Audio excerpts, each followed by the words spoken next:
ఏంటి అనే విషయాల మీద ప్రభుత్వం కూడా ముందుకు వెళ్తా ఉంది. అభివృద్ధి ఒకవైపున, సంక్షేమం మరొక వైపున. ఏం చెప్తారు సార్?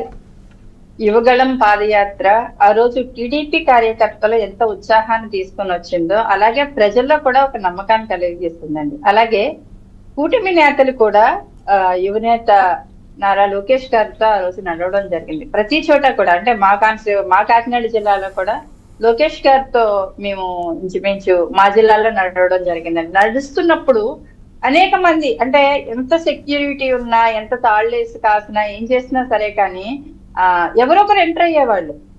ఈ వైసీపీకి సంబంధించినటువంటి గ్యాంగ్ కి సంబంధించి కొంతమంది గేరడాలో, రక్కడాలో, నడుస్తుంటే కాళ్ళు తొక్కడాలో, ఇలా అంటే కలిసిపోయి, జనంలో కలిసిపోయి ఇలా కూడా నడుస్తున్నటువంటి వ్యక్తులను కూడా చాలా ఇబ్బంది పడినటువంటి పరిస్థితి. అంటే ఆయన లోకేష్ గారి పక్కనే నడిచినప్పుడు ఆయన కూడా ఎంత ఇబ్బంది, అంటే అక్కడ ఉన్నటువంటి వాలంటీర్ వ్యవస్థ కానీ పోలీసుల సపోర్ట్ అయితే ఎప్పుడు లేదండి. పూర్తిగా ఉన్నటువంటి వాలంటీర్ వ్యవస్థ, అలాగే ఆయనకు ఉన్నటువంటి సెక్యూరిటీ తప్ప పూర్తిగా ప్రభుత్వం ఆ రోజు పూర్తి అయినటువంటి సెక్యూరిటీ కూడా లోకేష్ గారికి కల్పించలేదు. కల్పించకపోయినా సరే ఆయన నడుస్తూ ఎక్కడ అలుపు లేకుండా నడవడం కావచ్చు, ప్రజల నుంచి వచ్చినటువంటి మద్దతు కావచ్చు, ఆ రోజు కూటమి నాయకులందరూ కూడా ఆయనతో నడవడం జరిగింది సార్. ఎక్కడికక్కడ ఫుల్ సపోర్ట్. వ్యవసాయ పనులు చేసుకొని ఎక్కడో పొలాల్లో ఎక్కడో ఉండేవాళ్ళు ఇలా పాదయాత్ర వస్తుంది అంటే వాళ్ళ పాపం ఆ కాళ్ళు చేతులు కడుక్కోకుండానే వచ్చేసేసి లోకేష్ గారితో మాట్లాడటం కానీ, ఆయన వాళ్ళకి ఇచ్చినటువంటి భరోసా కానీ, ఇవన్నీ కూడా దగ్గర నుంచి చూసినటువంటి వ్యక్తులు. అంటే అక్కడ ఉన్నటువంటి కొంచెం దూరం నడిచినా సరే కానీ పడ్డటువంటి మా జిల్లా మాత్రమే చూసినా కానీ ఎన్నో ఇబ్బందులు అక్కడ కూడా గురైనటువంటి పరిస్థితి. అక్కడ ఫోటోల కోసము, ఫ్లెక్సీల కోసము జరిగినటువంటి యాత్ర కాదండి. ఆ రోజు పూర్తిగా అన్యాయం అయిపోతున్నటువంటి రాష్ట్రానికి ఒక న్యాయం చేస్తానని ఆయన ఇచ్చినటువంటి హామీ కావచ్చు. ఒక రెడ్ బుక్ అనేది అది ఒక న్యాయ వ్యవస్థకి కానీ, అన్యాయం అయిపోతున్నటువంటి వ్యక్తులకు కానీ ఒక భరోసాని కల్పించింది. అంటే అధికార వ్యవస్థ కూడా ఆ రోజు పూర్తిగా ఎలాగ దుర్వినియోగం చేశారు వీళ్ళు వైసీపీ నాయకులు, జగన్మోహన్ రెడ్డి గారి ప్రభుత్వం అన్నది తెలుసు. అంటే ఒక అరాచకమైనటువంటి పాలన నుంచి నేను నా కార్యకర్తలతో పాటు ప్రజలు ఎవరైతే ఇబ్బందులు పడుతున్నారో వాళ్ళందరికీ భరోసాని ఇస్తున్నానని ఆ రోజు రెడ్ బుక్ లో ఆయన పేర్లు నమోదు చేసుకుంటున్నానని చెప్పడం జరిగింది. ఆ రోజు రెడ్ బుక్ అంటే మాకు అసలు లెక్కే లేదని దాన్ని రకరకాలుగా మాట్లాడినటువంటి వ్యక్తులు ఇదే రెడ్ బుక్ అనేటువంటి వర్డ్ ని వాళ్ళకి నిద్రలో కూడా కలవరిస్తున్నటువంటి పరిస్థితి. పూర్తిగా రెడ్ బుక్ రాజ్యాంగం నడుస్తుంది అని వాళ్ళు పదే వాదన చేస్తున్నారు వైసీపీ వాళ్ళు. నిజంగా రెడ్ బుక్ రాజ్యాంగమే నడిస్తే వైసీపీ నాయకులు ఎవరు కూడా స్వేచ్ఛగా తిరిగేటువంటి పరిస్థితి ఉండదు. చాలా మంది వైసీపీ నాయకులు అజ్ఞాతంలోకి పోయి కూర్చోవాలి తప్ప ఇంత స్వేచ్ఛగా వచ్చి బయట నిరసన తెలియజేయడం కానీ, ధర్నాలు చేయడం కానీ, ప్రభుత్వం మీద చవాకులు పేలేటువంటి పరిస్థితి కూడా ఉండేది. కానీ ఒక న్యాయబద్ధంగానే చట్టం తన పని తను చేసుకుని పోతూ ఉంటే దాన్ని కూడా వక్రీకరిస్తూ మాట్లాడడం, దాన్ని కూడా ఏదో జరిగిపోతుంది, అరాచకమైనటువంటి పరిపాలన కూటమి చేస్తుందని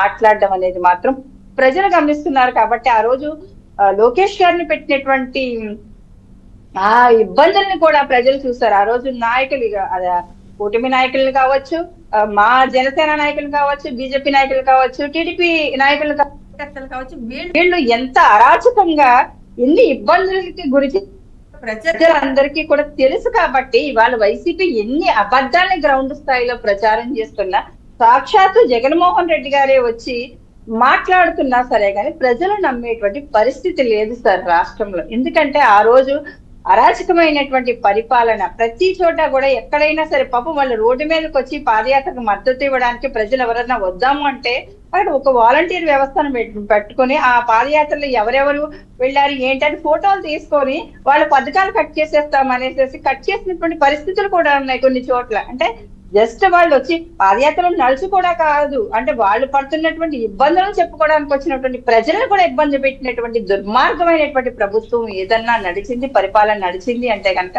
అది గత వైఎస్ఆర్సీపీ ప్రభుత్వమే సార్. ఈ రోజు చెప్తూ ఉన్నారు వీళ్ళు, పేరు నాని దగ్గర నుంచి అంబటి రాంబాబు వరకు కూడా, రోజారెడ్డి దగ్గర నుంచి ఎన్ని మాటలు మాట్లాడారు. అంటే యువగళం కాదు, యువ గంగాళం అని మాట్లాడేవారు. ఇప్పుడు అదే గంగాళంలో వీళ్ళు పాతే కప్పెట్టేసినట్టు అయిపోయారు తప్ప వీళ్ళు బయటకు వచ్చేటువంటి పరిస్థితి లేదు. అక్కడే ఉక్కిరి బిక్కిరి అవుతున్నటువంటి పరిస్థితి. అంటే అధికారం ఉన్నప్పుడు ఏం మాట్లాడాలో అదే మాట్లాడాలి తప్ప అణచివేతలకి వెళ్ళి అరాచకాలు సృష్టిస్తే గనక ఏ రకంగా ప్రజలు తీర్పునిస్తారు, అంటే ఎవరిని నమ్ముతారు ప్రజలు అన్నది కూడా క్లియర్ గా అర్థమవుతోంది సార్. అంటే లోకేష్ గారు చేసినటువంటి పాదయాత్రలో ప్రతి ఒక్కరు కూటమి నాయకులు చాలా మంది ప్రతి చోట కూడా ఎక్కడికక్కడ ఆయన బ్రహ్మరథం పట్టినటువంటి పరిస్థితి, ప్రజల నుంచి మద్దతు కూడా అలాగే రావడం, టీడీపీ కార్యకర్తల్లో కొత్త ఉత్సాహాన్ని, కొత్త అంటే వాళ్ళ పార్టీని వాళ్ళు కాపాడుకోవడం ఎంత ముఖ్యమో అలాగే కార్యకర్తల్లో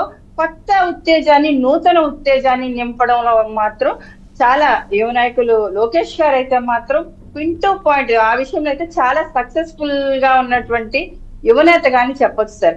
అంటే మేము చూస్తూ ఉంటాము గ్రౌండ్ స్థాయి నుంచి కూడా యువకుల దగ్గర నుంచి పెద్దవాళ్ళ వరకు ఆయన ఇచ్చేటువంటి మర్యాద కావచ్చు, ఏ కార్యకర్త కన్నా ఇబ్బంది వస్తే ఏ రకంగా స్పందిస్తారు లోకేష్ గారు, అలాగే వర్క్ చేసేటువంటి వ్యక్తులను కూడా ఎలా ప్రోత్సహిస్తారు, అంటే వాళ్ళు డబ్బున్న వాళ్ళ డబ్బు లేని వాళ్ళ ఈ విధంగా కూడా కాకుండా ఏ రకంగా వాళ్ళని ప్రోత్సహించి యువతరాన్ని ముందుకు తీసుకెళ్తారు అన్న విషయంలో కావచ్చు, అలాగే కేసులు పడుతున్నటువంటి తరుణంలో కూడా జగన్మోహన్ రెడ్డి గారు వచ్చేసి డిజిటల్ యాప్ లో నమోదు చేసేసుకోండి అని చెప్పేసి అక్కడ బెంగళూరు నుంచి ఒక సంకేతాన్ని ఇచ్చి వెళ్ళిపోతారు సార్. అలా కాకుండా కార్యకర్తలకి 1 by 1 మీటింగ్లు నిర్వహిస్తూ ఏ రకంగా మనం ఎన్ని కేసులు ఉన్నా ఏమున్నా సరే కానీ మనం వెనకడుగు వేయకుండా ఎలాగ ముందుకెళ్ళాలి అని ఆయన కార్యకర్తల్లో నింపినటువంటి ఉత్సాహాన్ని చూడొచ్చు. అలాగే తండ్రి గారిని జైల్లో పెట్టినప్పుడు కూడా ఆయన అంటే ఎక్కడ నెగ్గాలో కాదు ఎక్కడ తగ్గాలో అంటారు కదా సార్, ఆ విధంగా ఆయన అనేక సార్లు ఢిల్లీ పర్యటనలో కావచ్చు, మా జనసేన అధినేత పవన్ కళ్యాణ్ గారితో ఆయన నడుచుకున్నటువంటి విధానం కావచ్చు, ఇవన్నీ కూడా కార్యకర్తల్లోనే కాదు సార్ జనంలో కూడా ఒక మంచి నేతగా అయితే మాత్రం లోకేష్ గారికి ఎప్పుడు కూడా మంచి మద్దతు లభించింది. అలాగే కూటమి ప్రభుత్వంలో లోకేష్ గారు కూటమి ప్రభుత్వం ఏర్పడడంలో కావచ్చు, టీడీపీ పార్టీ మళ్ళీ బలంగా పుంజుకోవడంలో కావచ్చు, లోకేష్ గారి పాదయాత్ర అయితే మాత్రం యువగళం పాదయాత్ర అయితే మాత్రం చాలా సక్సెస్ఫుల్ గా జరిగిందని ఇవాళ ఒకటి మేడం, రెడ్ బుక్ గురించి పదే పదే వైసీపీ నేతలు మాట్లాడుతూ ఉన్నారు. అయినప్పటికీ క్లారిటీ ఇచ్చినా సరే మాట్లాడుతున్నారు. రాజ్యాంగం ప్రకారమే నడుచుకుంటాం, చట్ట ప్రకారమే నడుచుకుంటాం, ఎవరైతే తప్పులు చేశారో వారికి చట్ట ప్రకారం చర్యలు ఉంటాయి తప్ప కక్ష సాధింపు చర్యలు ఉండవని చెప్పినప్పటికీ వైసీపీ అదే విషయాన్ని పదే పదే ప్రస్తావిస్తున్నారు కదా, ఏం చెప్తారు? వైసీపీ మాటల్లోనే తెలుస్తుంది సార్. అక్కడంటే వాళ్ళు భయపడుతున్నారు రెడ్ బుక్ రాజ్యాంగం అని వాళ్ళు పదే పదే మాట్లాడుతున్నారంటే వాళ్ళు తప్పులు చేశారు కాబట్టి పదే పదే దాన్ని తప్పించుకోవడానికి ఎదుటి వ్యక్తుల మీద బురద వేయడానికి ఎక్కువగా ప్రయత్నం చేస్తారు. వైసీపీ నాయకులు కూడా ఈ రోజు చేస్తున్నది అదే. అంటే కక్ష సాధించాల్సినంత అవసరము ఇక్కడ కూటమి ప్రభుత్వానికి కానీ ఇక్కడ లోకేష్ గారికి కానీ లేదండి ఎక్కడ కూడా. ఎందుకు లేదు అంటే ప్రజలు ఇచ్చారు తీర్పు, ప్రజలు తీర్పు ఇచ్చినప్పుడు ప్రజా తీర్పుకి తల ఉంచి ఇవాళ కూటమి ప్రభుత్వం పనిచేస్తూ ఉంది. అలాగే యువనేతగా ఉన్నటువంటి ఆయన కూడా పనిచేస్తూ ఉన్నారు. కానీ పదే పదే ఆయన్ని టార్గెట్ చేయడానికి కూడా కారణం ఏంటంటే వైసీపీ నాయకులు ఆ రోజు చేసినటువంటి ప్రతి అరాచకాన్ని, ప్రతి విషయాన్ని కూడా ఆయన పింటూ పాయింట్ నోట్ చేసుకుని కార్యకర్తల్లో కొత్త నాయకుల్లో కొత్త ఉత్సాహాన్ని నింప